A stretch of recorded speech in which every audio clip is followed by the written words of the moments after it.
it from the heart, and I think that's where we want to go now. You know, it's accomplishments, not so much as awards like Grammy Awards and stuff like that. I think it's totally, you know, a mental and thing like that, if that makes sense. Yes, it does. Donnie Wahlberg is our guest tonight. Of course, you probably know, one person who definitely knows is Kimberly. Hi, Kimberly. You're watching in Austin, Texas, and now's your opportunity to ask your questions of Donnie Wahlberg.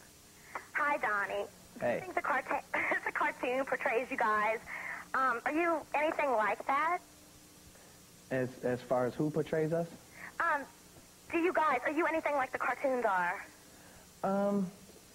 I think in a way, yeah. I think the cartoon has a lot of the values that we stand for represented in it, you know what I mean? I think the slang that's used in the cartoon is ridiculous. Well, I don't think we use too much of that slang, but I think the cartoon, as far as the values that we have and the things that we believe in, I think, yeah, it's very accurately represented there. Which would be, for example, just real quick, like?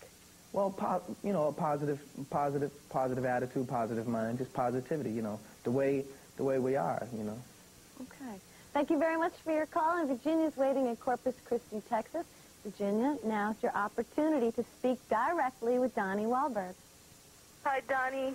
Hey, how you doing? Oh, God. First of all, I want to tell you that no matter what you do, I love you. No matter what you do, I don't... No matter what? No matter what. You sure? Yes.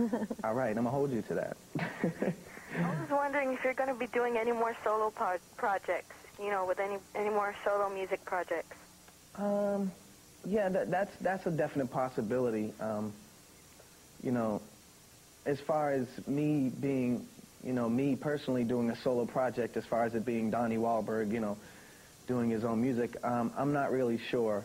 You know, I'm doing music now as we speak. You know, I'm working in the studio and stuff like that on music, you know, be it for me or for the kids or for somebody else. I really don't know. But, you know, I may do a solo project. I'm not sure, you know, as far as, again, as me being the person in front of the camera rather than behind it or something like that. I'm not sure. I really don't know, but, you know, we'll see what happens. Thank you, Virginia. Ginger's waiting from Atlanta, Georgia. Ginger, go ahead. You're on with Donnie Wahlberg right here on Rockline. Hi, Donnie. Hey. I wanted to know whose idea it was for the remix album. It was a combination of ideas. Actually, I think the first person who suggested it was Donnie Einer from Columbia Records.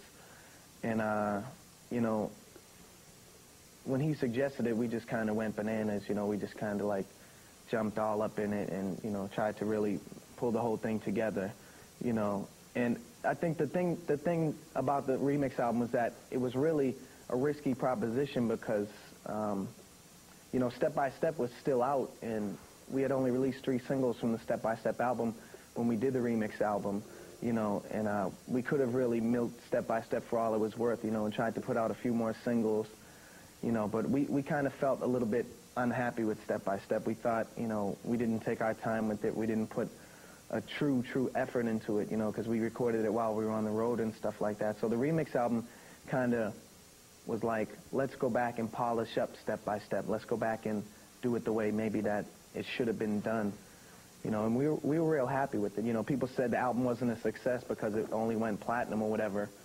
I mean, if a platinum album is a failure, really? Kind of funny, you know. Helping you polish that up was David Cole and Robert Clavius from CNC Music Factory.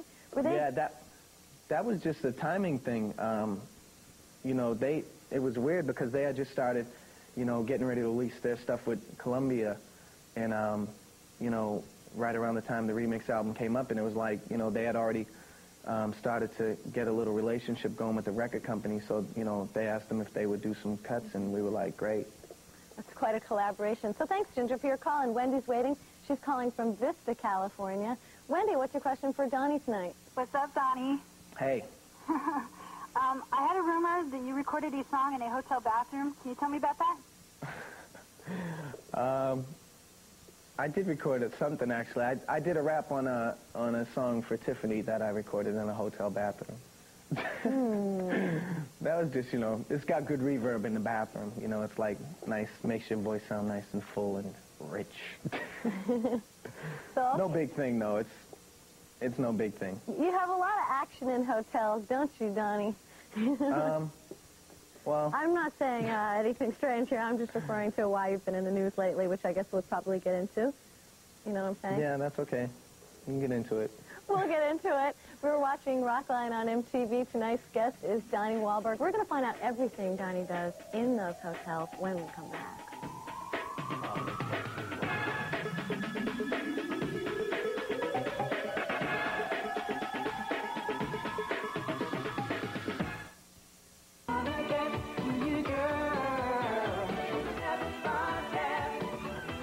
Welcome back to ROCKLINE on MTV. Donnie Wahlberg is here. If you want to call us, you still have time. 1-800-344-ROCK, and that's 1-800-344-7625.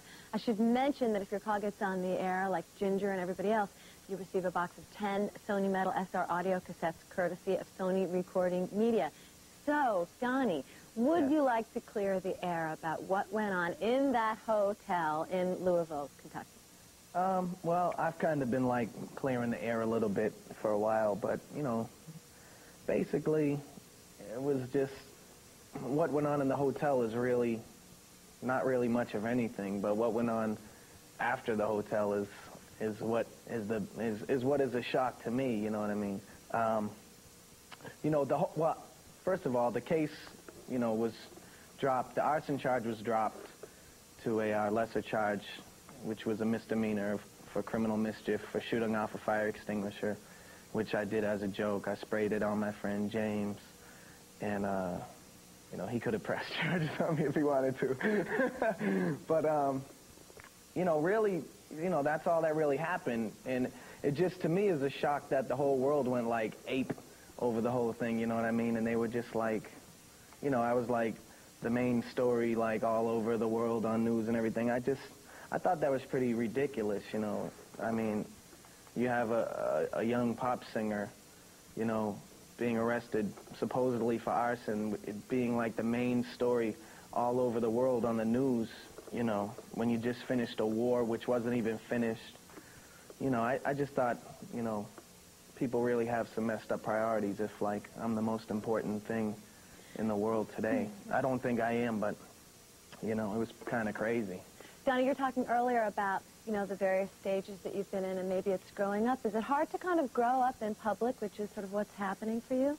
I don't know. It's good. You know, it's a good learning experience. You know what I mean? It's like we wanted the opportunity to grow up in the public. You know what I mean? We didn't have any idea what it would be like. You know, you have no idea that, you know, your freedom and your privacy will be totally robbed from you. But, you know, it's really, to me, personally, it's not that big of a sacrifice, you know. I mean, you know, I'm having a great time. I'm seeing the world, you know.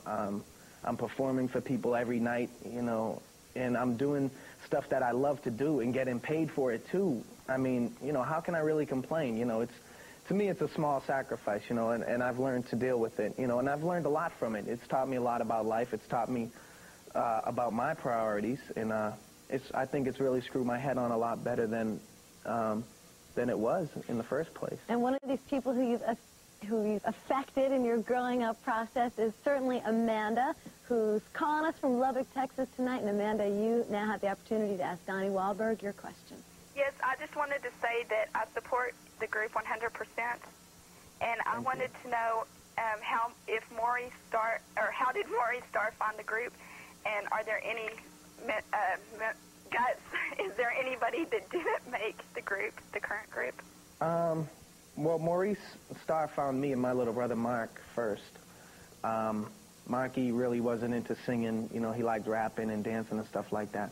He wasn't really into singing, so he left. And from there, you know, basically myself and a friend of mine named Mary Alford, who worked very closely with the group early on, we basically from there just got the rest of the kids. You know, I went to school with John, Jordan, and Danny, so, you know, it was no problem to get them. You know, it took a little convincing to get Danny, but, you know, I knew they were singers and stuff like that, and me and Danny danced a lot and did raps at parties and stuff together, so, you know, I figured they'd be good to do it. That's pretty much how the group came together. You know, and Joe came along a little bit later. Thank you, Amanda, for calling with this good question about the beginning of the group. And Michelle's calling from Santa Rosa, California. Michelle, welcome to ROCKLINE, and ask your question. Hi, Donnie. Hi. How do you deal with being away from your family so long while you're on tour? I make sure that I spend as much time as possible.